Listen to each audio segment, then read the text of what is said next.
नमस्कार, स्वागत है आपका आवाज समाचार में। मैं हूं आपके साथ दीपाली नंदा। बुलेटिन में सबसे पहले आपको बताएंगे इस वक्त की बड़ी हेडलाइंस। निफ्टी एक्सपायरी के दिन बाजार में उतार चढ़ाव। सेंसेक्स निफ्टी गिरावट के साथ बंद। बैंकिंग शेयर्स में तेजी। मेटल ऑटो इंडेक्स बढ़त पर बंद। रुपया रिकॉर्ड निचले स्तर पर बंद।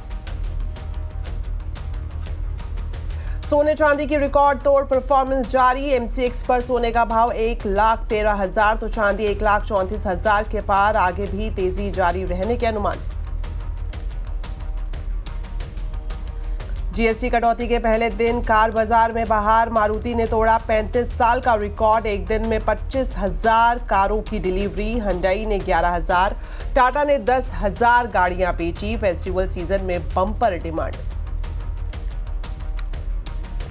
जीएसटी कटौती का फायदा लोगों तक पहुंच रहा है या नहीं, सरकार कर रही है मॉनिटरिंग। पूरे देश में 54 कैटेगरी के प्रोडक्ट्स पर पैनी नजर।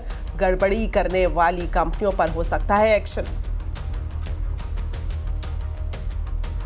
कर्नाटक में सिनेमा टिकट के दाम फिक्स करने पर रोक। कर्नाटक हाईकोर्ट ने राज्य सरकार के फैसले पर लगाई रोक। 200 रुपये प्लस टैक्स तय की गई थी अधिकतम कीमत। उत्तर प्रदेश में अब जाति आधारित रैलियों पर रोक। कानूनी दस्तावेज, पुलिस रिकॉर्ड और गाड़ी पर नहीं लिख सकते जाति का नाम। सोशल मीडिया में जात पात करने पर भी होगा एक्शन। छठ पर लॉन्च होगी पहली sleeper Vande Bharat train. 10,000 festival special ट्रेनों का नोटिफिकेशन जारी। 1 अक्टूबर से 15 नवंबर तक चलेंगी 12,000 festival special train. Durga Puja से पहले कोलकाता में मूसलाधार बारिश ने मचाई तबाही। कम से कम 7 लोगों की मौत की खबर। पूजा पंडालों को भारी नुकसान। ट्रैफिक जाम, मेट्रो बाधित। कई स्कूलों में करनी पड़ी छुट्टी।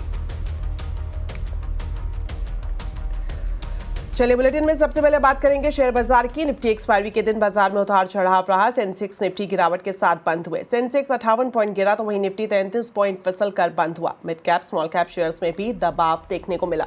डिटेल्स अब ले लेते हैं आशीष चतुर्वेदी से। तो आशीष, जानना चाहेंगे आपसे आज शेयर बाजार का पूरा हाल किस तरह से रहा? देखिए, वीकली एक्सपायरी का सेशन काफ़ी इंटरेस्टिंग देखने को मिला, जहां पर अगर आप देखें तो दिन के निचले स्तर से रिकवरी देखने को मिली। और ख़ास बात यह कि अगर आप स्मॉल कैप देखें, मिड कैप देखें या फिर निफ्टी, ये तो लाल निशान में क्लोजिंग रही। लेकिन निफ्टी ऑटो और निफ्टी बैंक ये आज के स्टार सेक्टर्स थे। समझ लेते हैं कि कहां से निफ्टी में आपको बढ़त देखने को मिली। तो निफ्टी में बढ़ने वाले शेयरों की बात की जाए तो बजाज फाइनेंस है, एक्सिस बैंक, इंडसइंड बैंक और जेएसडब्ल्यू स्टील।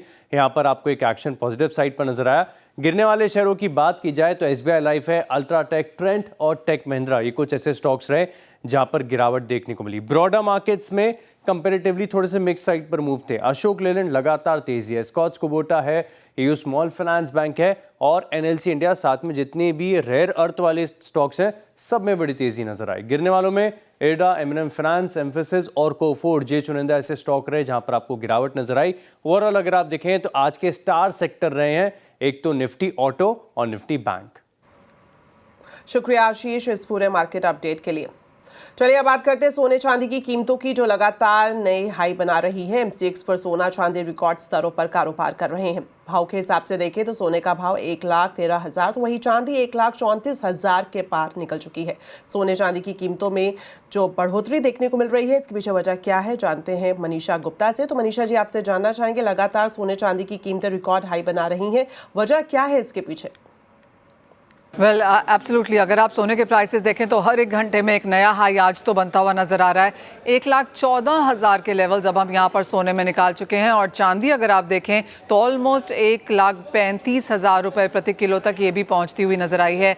इस तरह के गेंस के साथ अब सोना यहाँ पर ऑलमोस्ट 48% बढ़ चुका है और चांदी में 54% की गेंस बनते हुए देखे हैं हमने इस साल में अब तक। तो ये जो एक तरफा तेज़ी हमने आते हुए देखी है वो ऑफकोर्स ग्लोबल संकेतों की वजह से है, चाहे वो जियोपॉलिटिक टेंशन है, वो टैरिफ को लेकर कंसर्न है, या फिर मार्केट्स को लगता है कि आगे जाकर यूएस फेड और रेट कटौती करेगा।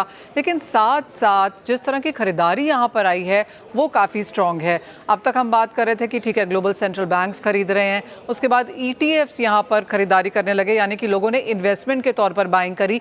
लेकिन अब इंस्टीट्यूशनल बाइंग है, रिटेल बाइंग काफ़ी स्ट्रॉन्ग है। भारत में तो फेस्टिवल सीजन है और इतने हायर प्राइसेस के बावजूद यहाँ पर खरीदारी है।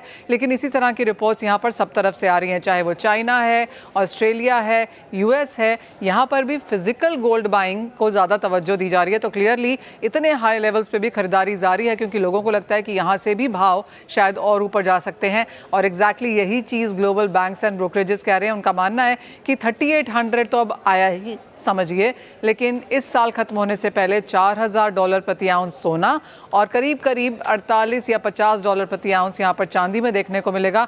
यानी कि यहाँ से भी अच्छी खासी तेज़ी सोना और चांदी आपको ये साल खत्म होने से पहले दिखा सकते हैं। जी बहुत बहुत शुक्रिया मनीषा जी इस पूरी जानकारी के लिए। चलिए अब एक नजर डालते हैं कच्चे तेल की कीमतों पर। लगातार 5वें दिन दबाव कायम है। ब्रेंट $67 के नीचे कारोबार कर रहा है। वहीं MCX पर भाव 5540 रुपए के नीचे फिसल गए हैं। इस गिरावट के पीछे वजह क्या है, बता रही हैं कंचन नौटियाल। डेफिनेटली जिस तरीके से प्रेशियस मेटल्स जो अपने ऑल टाइम हाई को टच करते हुए नजर आ रहे हैं, वहीं पे रॉ मटेरियल यानी कि अगर हम पर्टिकुलरली क्रूड ऑयल की बात करें तो यहाँ पे लगातार 5th कॉन्जिक्यूटिव सेशन है कि एक गिरावट का सिलसिला जारी है। देखिए पूरा का पूरा जो ये सिनेरियो है वो है सप्लाई और डिमांड का। सप्लाई जो है वो अपने काफ़ी ज़्यादा हायर साइड में पहुँच गई है, जिसके चलते जो प्राइजेस है उसमें काफ़ी ज़्यादा हमें जो प्रेशर है वो बनता हुआ दिखाई दे रहा है। सप्लाई काफ़ी अलग अलग जगह से बनती हुई नजर आ रही है। अगर हम कुर्दिस्तान की बात करें तो वहां से भी अनुमान ये जताया जा रहा है कि जल्द से जल्द एक्सपोर्ट शुरू हो सकता है। यही नहीं बल्कि अगर एक्सपोर्ट शुरू होता है तो हमें ये अप्रॉक्सीमेटली 2.5 लाख बैरल का देखने को मिल सकता है। इराक भी इस टाइम पे अपने जो क्रूड ऑयल है उसकी जो प्रोडक्शन है उसको बढ़ाने के ऊपर फोकस कर रहा है और माना यह जा रहा है कि सितंबर के टाइम पे हमें जो ये शिपमेंट है वो करीबन 34 से 34.5 लाख तक का जाता हुआ दिखाई दे सकता है। ये तो एक रीजन था, लेकिन दूसरा रीजन ये है कि जो नाटो कंट्री है उन्होंने रशिया के ऊपर एक गंभीर आरोप लगाया है। उन्होंने बोला है कि जो रशिया है वो हमारे एयर स्पेस का वायलेशन कर रहा है, जिसके वजह से जो कंसर्न्स है, ग्लोबल कंसर्न है क्रूड ऑयल को लेके, वो काफी ज्यादा बाउंड अप हो रहे हैं। तो दो रीजन है, एक तो ग्लोबल रीजन और दूसरा जो रीजन है वो है सप्लाई और डिमांड का। चले बढ़ते आगे और आपको बता दें जीएसटी कटौती का फायदा लोगों तक पहुंच रहा है या नहीं, सरकार इसकी खुद लगातार मॉनिटरिंग कर रही है। जीएसटी ट्रांजैक्शन को लेकर विभाग अपनी रिपोर्ट 28 सितंबर को सौंप सकता है। खबर पर डिटेल्स लेते हैं आलोक प्रियदर्शी से। तो आलोक, आपसे जानना चाहेंगे, काफी इंपॉर्टेंट हो जाता है क्योंकि इतना बड़ा रिफॉर्म हुआ है और खासतौर पर कंज्यूमर तक इसका फायदा मिल रहा है या नहीं, तो किस तरह से इसकी मॉनिटरिंग सरकार खुद कर रही है, बताएं। बिल्कुल, देखिए जैसा कि आप जान रहे हैं कि जीएसटी ट्रांजिशन को करने के लिए सरकार एड़ी चोटी का जोर लगाई हुई है, लिहाजा इसको लेकर बड़े पैमाने पर सख्त मॉनिटरिंग भी चल रही है। जो हमें सूत्र बता रहे हैं कि सरकार के पास लगातार शिकायतें आ रही हैं कि बहुत सारी कंपनियों ने अभी अपने प्रोडक्ट्स में जो जीएसटी कटौती का फायदा है वो ग्राहकों तक नहीं पहुंचाया है। शिकायतें मिल रही हैं, लेकिन सूत्रों के मुताबिक सरकार अभी फिलहाल इस पर कोई एक तरह नी जर्क रिएक्शन लेने से बच रही है। लेकिन सरकार को इंतजार है जो अपने जो फील्ड फॉर्मेशन है यानी कि सीबीआईसी के अधिकारी जो पूरे देश भर में फैले हुए हैं, उनके जरिए जो एक रिपोर्ट बनाई जा रही है, खासतौर से उसमें 54 कैटेगरी के प्रोडक्ट्स हैं। इन 54 कैटेगरी के जितने भी प्रोडक्ट्स होंगे उसकी प्रीज रेट कटौती के रेट्स और अब 22 तारीख के बाद के रेट्स, दोनों रेट्स को एक एनालिसिस किया जाएगा और एनालिसिस करने के बाद ये रिपोर्ट्स 28 सितंबर को सरकार को सौंपी जाएगी और उसमें जो भी गड़बड़ी करने वाली कंपनियां होंगी उनके खिलाफ एक्शन लेने की तैयारी हो रही है। तो कुल मिलाकर सरकार अपने अभी फिलहाल जो जीएसटी रेट ट्रांजिशन का रोल आउट है उसको स्मूथ तरीके से हो सके इस पर ज्यादा फोकस किए हुए है। हालांकि सरकार के पास शिकायतों का अंबार लग रहा है कि कई सारी कंपनियां रेट ट्रांजिशन का फायदा ग्राहकों तक नहीं दे रही है, लेकिन अभी सरकार फिलहाल इसमें कार्रवाई करने से बच रही है। लेकिन 28 सितंबर के बाद सरकार जो भी कंपनियां हैं उनके ऊपर नोटिस भेज सकती है।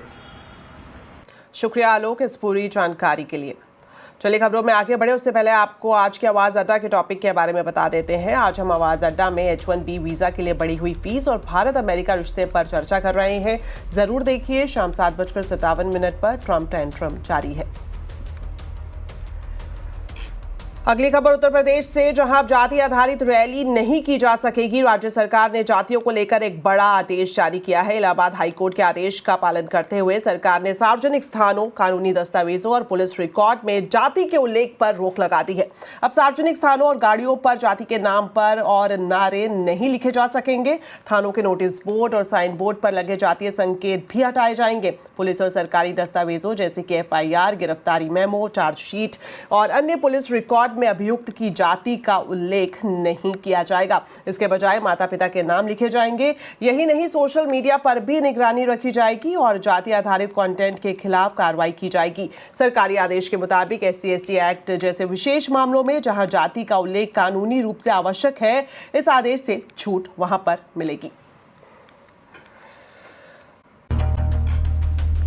ब्रेक के बाद आपका स्वागत है। अब खबर कोलकाता से, जहां आसपास के इलाकों में मूसलाधार बारिश से बाढ़ जैसी स्थिति पैदा हो गई है, जिसमें करीब 7 लोगों की मौत हुई है और पिछले 24 घंटे में तेज बारिश से सड़कों पर 2 से 3 फीट पानी भर गया है। यातायात व्यवस्था पूरी तरह से चरमरा गई है। कई ट्रेनें रद्द हो गई है। मेट्रो सेवा भी बाधित रही है। कोलकाता एयरपोर्ट पर फ्लाइट्स में देरी हो रही है, जिससे यात्रियों को परेशानियों का सामना करना पड़ रहा है। वहीं बारिश ने दुर्गा पूजा की तैयारियों को भी प्रभावित किया है। कई पंडाल पूरी तरह से डूब चुके हैं, जबकि कई स्कूलों में छुट्टियां घोषित कर दी गई हैं। 240 मिलीमीटर से भी ज़्यादा जो बारिश पूरे रात को कल हुआ है वो कोलकाता का एकदम अस्त व्यस्त कर दिया है। और ख़ास करके ये दुर्गा पूजा का समय है। हम अभी एक पंडाल में हैं जो सेंट्रल एवेन्यू राम मोहन चौमिलनी के पास में। आप देख सकते हैं कि माँ सुरक्षित है, जो कि एक बहुत अच्छा खबर है। पर यहाँ का पंडाल के अंदर में किस तरीके से पानी घुस चुका है और ये जो डेकोरेशंस था, माँ सुरक्षित है, पर यहाँ पे जो डेकोरेशंस है, नीचे का डेकोरेशन पूरा एकदम नष्ट हो गया है। ये जो पंडाल है ये एक दिन में इनॉग्रेशन था, पूरा यहाँ पे नष्ट हो गया है। आप देख सकते हैं कि किस तरीके से क्या हालत है यहाँ पे। जिस तरीके से बारिश हुआ, कोलकाता ठप पड़ चुका है। पर क्योंकि दुर्गा पूजा के अंदर ये हुआ है, पूरा जो दुर्गा पूजा का पंडाल से बहुत सारे पंडाल सबमर्ज है।